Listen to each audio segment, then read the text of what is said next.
So S, ಎಲ್ಲರಿಗೂ ನಮಸ್ಕಾರಗಳು. ಈಗಾಗಲೇ ತಿಳಿದಿರುವ ಹಾಗೆ ನವೋದಯ ಅಪ್ಲಿಕೇಶನ್ಸ್ ಓಪನ್ ಆಗಿದೆ. ಫಾರ್ 6th ಸ್ಟ್ಯಾಂಡರ್ಡ್ ಓಪನ್ ಆಗಿದೆ.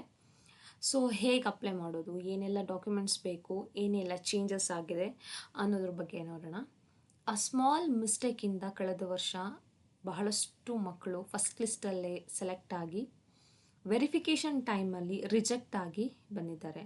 ಅಷ್ಟು ಕ್ಯಾಲಿಬರ್ ಇರೋ ಮಕ್ಕಳು ರಿಜೆಕ್ಟ್ ಆಗಿಬಿಟ್ಟಿದ್ದಾರೆ ಬಿಕಾಸ್ ಆಫ್ ಪೇರೆಂಟ್ಸ್ ಸ್ವಲ್ಪ ಮಿಸ್ಟೇಕ್ ಮಾಡಿರೋದ್ರಿಂದ ಹಾಗಾಗಿದೆ. ಸೊ ಈ ವರ್ಷವೂ ಹಾಗೆ ಮಾಡಬೇಡಿ, ಎಚ್ಚರಿಕೆಯಿಂದ ಅಪ್ಲಿಕೇಶನ್ ಫಾರ್ಮ್ನ ಫಿಲ್ ಮಾಡಿ.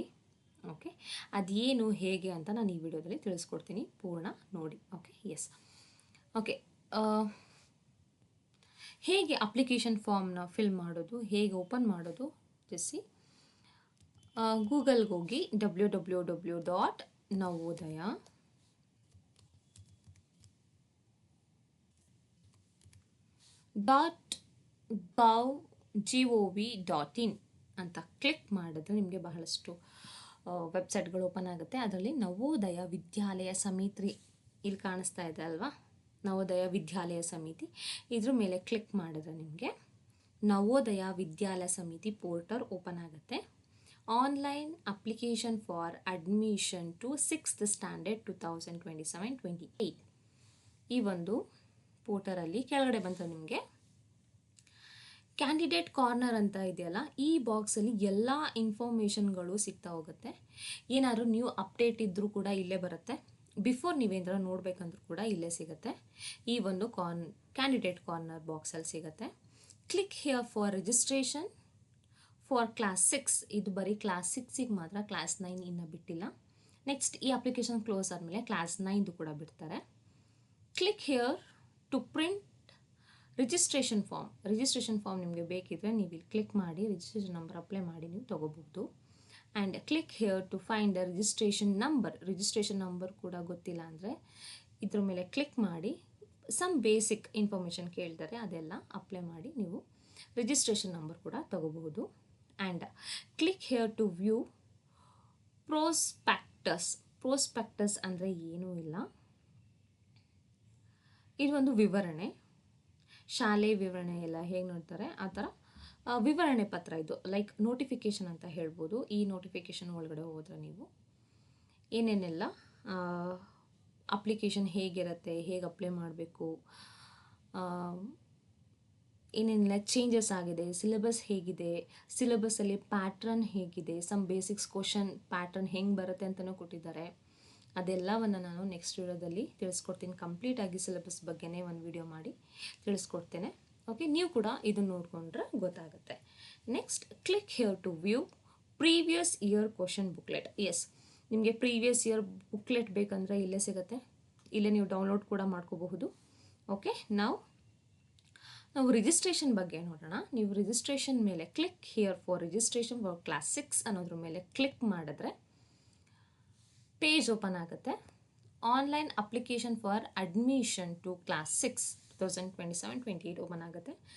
ಅದರಲ್ಲಿ ಇಂಪಾರ್ಟೆಂಟ್ ನೀವು ಎಲ್ಲ ಬಾಕ್ಸ್ಗಳನ್ನ ಒಂದೊಮ್ಮೆ ಓದ್ಕೋಬೇಕಾಗುತ್ತೆ, ಬಿಕಾಸ್ ಎಲ್ಲ ಇನ್ಸ್ಟ್ರಕ್ಷನ್ ಇಂಪಾರ್ಟೆಂಟ್ ಡೇಟ್ಸ್ ಕೊಟ್ಟಿದ್ದಾರೆ ನೋಡಿ.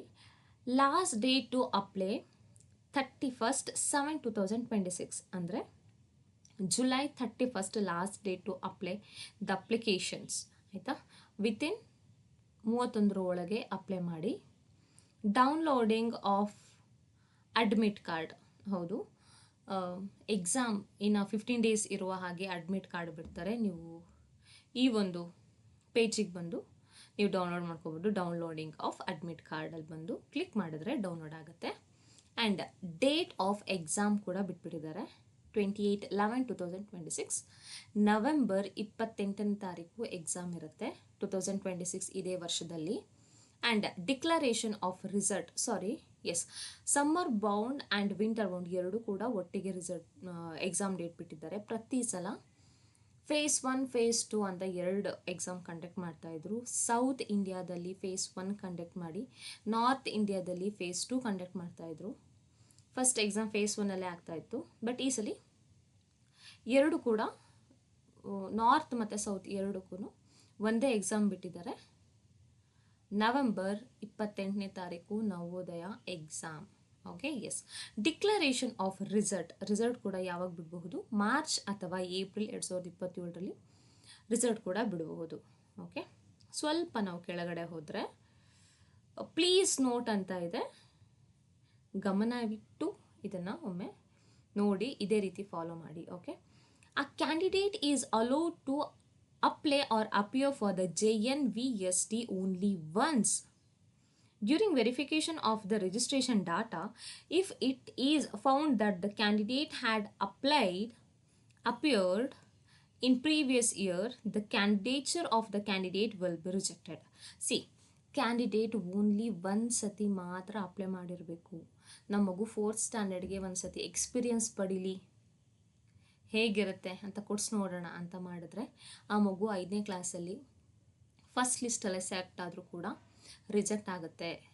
ಸೊ ನೀವು ದಯವಿಟ್ಟು ಎಕ್ಸ್ಪೆರಿಮೆಂಟ್ಸ್ ಎಲ್ಲ ಮಾಡೋಕ್ಕೆ ಹೋಗ್ಬಿಡಿ. 5th ಸ್ಟ್ಯಾಂಡರ್ಡ್ಗೆ ಅಪ್ಲೈ ಮಾಡಿ 5th ಸ್ಟ್ಯಾಂಡರ್ಡಲ್ಲೇ ಎಕ್ಸಾಮ್ನ ಬರೆಸಿ. ಓಕೆ, ಇನ್ ಕೇಸ್ ರಿಜಿಸ್ಟ್ರೇಷನ್ ಡಾಟಾದಲ್ಲಿ ಏನಾದರೂ ವೆರಿಫಿಕೇಷನ್ ಟೈಮಲ್ಲಿ ಬಿಫೋರ್ ನೀವು ಅಪ್ಲೈ ಮಾಡಿರೋದು ಏನಾದ್ರು ಗೊತ್ತಾದರೆ ರಿಜೆಕ್ಟ್ ಆಗಿಬಿಡ್ತೀರಾ. So be careful. So yes, important information, instruction of the candidate. The purpose of submission of online application involves only one stage. Yes, only single stage. ಕೆಲವೊಂದು central government applications ಹಾಕುವಾಗ 3ರಿಂದ 4 ಸ್ಟೇಜ್ಗಳು ಹೊಂದಿರುತ್ತೆ. So ಇದು easy ಇದೆ, ಬೇಗ process ಮುಗಿಯುತ್ತೆ. ಹಾಕುವಾಗ ಎಲ್ಲ documents ಒಟ್ಟಿಗೆ ಇಟ್ಕೊಂಡು ಕೂತ್ಕೊಳ್ಳಿ. ಸೊ ಒಂದೇ ಸ್ಟೇಜ್ ಇದೆ ಇದು. Okay, and the reservation to the OBC candidate shall be implemented as per central list. The OBC candidate not included in the central list should apply as general candidates. Yes, ಇದು ಬರೀ OBC ಕ್ಯಾಟಗರಿಗೆ apply ಆಗುತ್ತೆ. OBC category ಯಾರೆಲ್ಲ ಸೇರ್ತಾರೆ ಅವರು central ಲಿಸ್ಟಿಂದ certificate ತೊಗೋಬೇಕಾಗುತ್ತೆ. ಏನಿದು central list ಅಂದರೆ state list ಮತ್ತು central list ಅಂತ 2 ಲಿಸ್ಟಲ್ಲಿ ಕ್ಯಾಟಗರೀಸ್ ಕೌಂಟರ್ ಆಗ್ತಾ ಬರುತ್ತೆ. ಸೊ ನಾವೀಗ ಆಲ್ರೆಡಿ ಸ್ಟೇಟ್ ಲಿಸ್ಟಲ್ಲಿ ಇದ್ದೀವಿ. ಸೊ ಸೆಂಟ್ರಲ್ ಲಿಸ್ಟಲ್ಲಿ ಏನಕ್ಕೆ ಬೇಕಂದರೆ ಗೌರ್ಮೆಂಟ್ ಜಾಬಿಗೆ ಜಾಯ್ನ್ ಆಗ್ತಿದ್ದೀವಿ ಅಥವಾ ಅಪ್ಲೈ ಮಾಡ್ತಿದ್ದೀವಿ ಅಂದರೆ, ಅಥವಾ ಸೆಂಟ್ರಲ್ ಗೌರ್ಮೆಂಟ್ ಸ್ಕೂಲ್ಗೆ, ಸೆಂಟ್ರಲ್ ಗೌರ್ಮೆಂಟ್ ಜಾಬ್ಗೆ, ಸೆಂಟ್ರಲ್ ಗೌರ್ಮೆಂಟ್ ಸ್ಕೂಲ್ಗೆ ನಾವು ಜಾಯ್ನ್ ಆಗ್ತಿದ್ದೀವಿ ಅಂದರೆ ಸೆಂಟ್ರಲ್ ಲಿಸ್ಟಿಂದ ನಾವು ಸರ್ಟಿಫಿಕೇಟ್ನ ತೊಗೋಬೇಕಾಗುತ್ತೆ. ಸೊ ನೀವೇನಾದರೂ ಸರ್ಟಿಫಿಕೇಟ್ನ ಸೆಂಟ್ರಲ್ ಲಿಸ್ಟಿಂದ ತೊಗೊಂಡಿಲ್ಲ ಅಂದರೆ ನಿಮ್ಮ ಮಗು ಜನರಲ್ ಕ್ಯಾಟಗರಿಯಾಗಿ ಸೇರಿಕೊಳ್ಳುತ್ತೆ. ಸೊ ನೀವು OBC ಕ್ಯಾಟಗರಿಯಲ್ಲಿ ಬರುವಂಥ ಬೆನಿಫಿಟ್ಸ್ನ ಕಳ್ಕೊಬೇಕಾಗುತ್ತೆ. 27% ಆಫ್ ರಿಸರ್ವೇಷನ್ OBCಗಿದೆ. ಸೊ ಮಿಸ್ ಮಾಡಿದೆ, ಸೆಂಟ್ರಲ್ ಲಿಸ್ಟಿಂದ OBC ಕ್ಯಾಟಗರಿಯನ್ನು OBC ಸರ್ಟಿಫಿಕೇಟ್ನ ಪಡೀರಿ. Okay, and keep following. Next, keep the following, just a minute. S,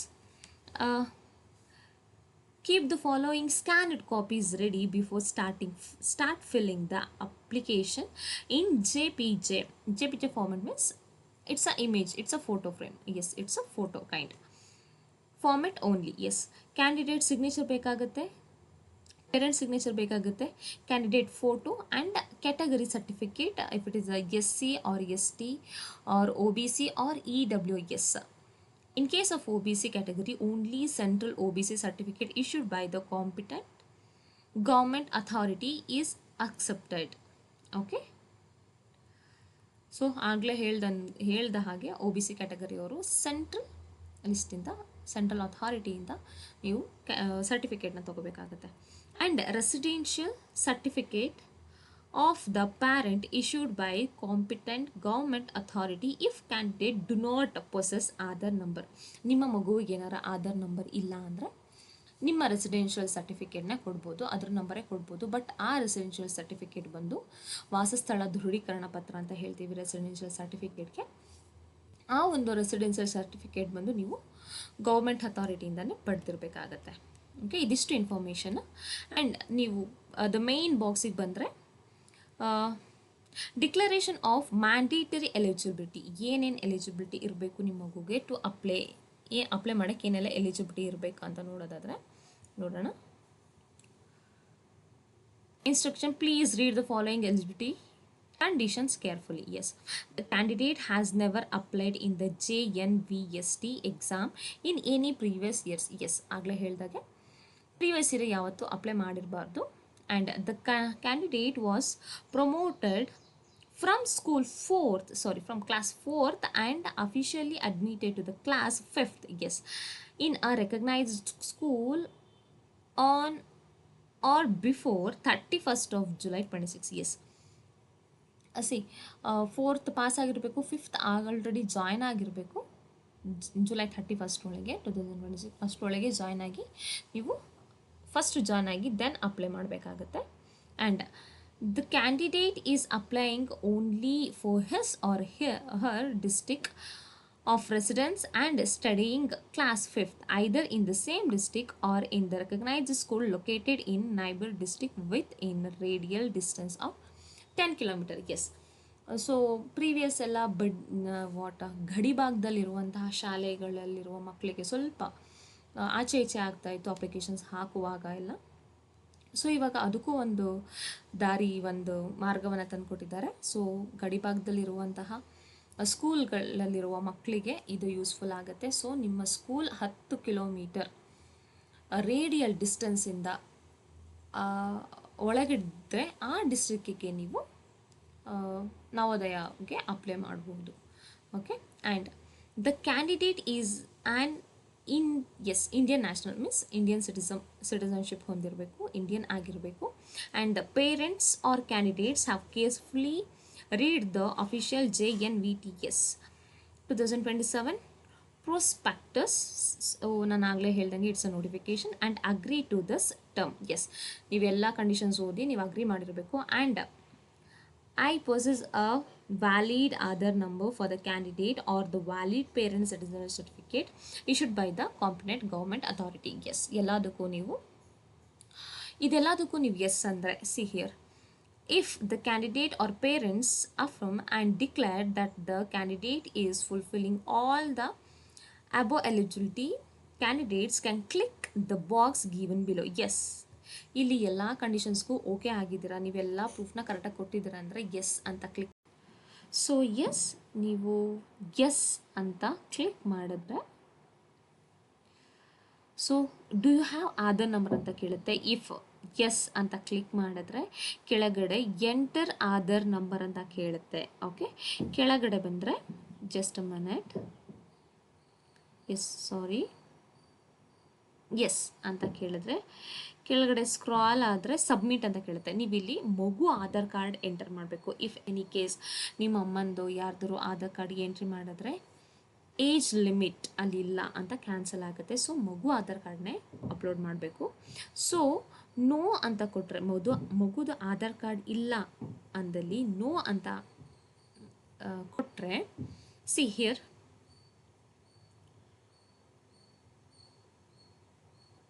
ಇಲ್ಲಿ ನೀವು ರೆಸಿಡೆನ್ಷಿಯಲ್ ಫಾರ್ಮ್ನ ಅಪ್ಲೋಡ್ ಮಾಡ್ಬೋದು. ಇಲ್ಲಿ ಚೂಸ್ ಫೈಲ್ ಇದೆಯಲ್ಲ, ಈ ಕ್ಲಿಕ್ ಮಾಡಿ ನೀವೆನಿ ರೆಸಿಡೆನ್ಷಿಯಲ್ ಫೈಲ್ನ ಚೂಸ್ ಮಾಡಿದ್ರೆ ನೆಕ್ಸ್ಟ್ ಸಬ್ಮಿಟ್ ಅಂತ ಕೊಟ್ಟರೆ ಸಬ್ಮಿಟ್ ಆಗುತ್ತೆ. ನೆಕ್ಸ್ಟ್ 1 by 1 ಆಧಾರ್ ಆದರೆ OTP ಬರುತ್ತೆ, ರೆಸಿಡೆನ್ಷಿಯಲ್ ಫಾರ್ಮ್ ಆದರೆ ರೆಸಿಡೆನ್ಷಿಯಲ್ ಫಾರ್ಮ್ ಅಪ್ಲೋಡ್ ಆಗಿ ನೆಕ್ಸ್ಟ್ ಪ್ರೊಸೆಸ್ ಸ್ಟಾರ್ಟ್ ಆಗುತ್ತೆ. ಟು ಒನ್ ಸ್ಟೇಜ್, ಸಿಂಗಲ್ ಸ್ಟೇಜಲ್ಲೇ ಎಲ್ಲ ಪ್ರೊಸೆಸ್ ಮುಗ್ದೋಗುತ್ತೆ. So be careful while applying, ಕ್ಲೀನಾಗಿ ಕೂತು ಅಪ್ಲೈ ಮಾಡಿ. Okay, that's it about application form ಬಗ್ಗೆ ಹೇಗಿದೆ, ಏನೆಲ್ಲ ಇನ್ಫಾರ್ಮೇಷನ್ ತಿಳ್ಕೊಬೇಕಾಗಿರುತ್ತೆ ಅನ್ನೋದ್ರ ಬಗ್ಗೆ ಸಂಪೂರ್ಣ ಮಾಹಿತಿಯನ್ನು ಕೊಟ್ಟಿದ್ದೀನಿ. ಆ್ಯಂಡ್ ಎಕ್ಸಾಮ್ ಡೇಟ್ ನವೆಂಬರ್ 28 ಬಿಟ್ಟಿದ್ದಾರೆ. So B prepare well. And syllabus pattern ಕೂಡ ಚೇಂಜ್ ಆಗಿದೆ, ನಾನು ನೆಕ್ಸ್ಟ್ ವಿಡಿಯೋದಲ್ಲಿ ತಿಳಿಸ್ಕೊಡ್ತೀನಿ. ಓಕೆ, ಸೊ ಜುಲೈ 31 ಒಳಗೆ ಎಲ್ಲರೂ OBC ಅವರಿದ್ದರೆ ಸರ್ಟಿಫಿಕೇಟ್ ಕಲೆಕ್ಟ್ ಮಾಡಿಕೊಂಡು ಬೇಗ ಅಪ್ಲೋಡ್ ಮಾಡಿ. ಲಾಸ್ಟ್ 2 days 1 day ಹತ್ತತ್ರ ಬಂದುಬಿಟ್ರೆ ಸರ್ವರ್ ಬ್ಯುಸಿ ಆಗುತ್ತೆ, ಅಪ್ಲಿಕೇಶನ್ಸ್ ತೊಗೊಳ್ಳೋದೇ ಇಲ್ಲ. ಸೊ ಬಿಫೋರ್ ದ್ಯಾಟ್ 31ಗೆ 3-4 days ಮುಂಚೆನೇ ಎಲ್ಲ ಅಪ್ಲೈ ಮಾಡಿಬಿಡಿ. Okay, thank you for watching this.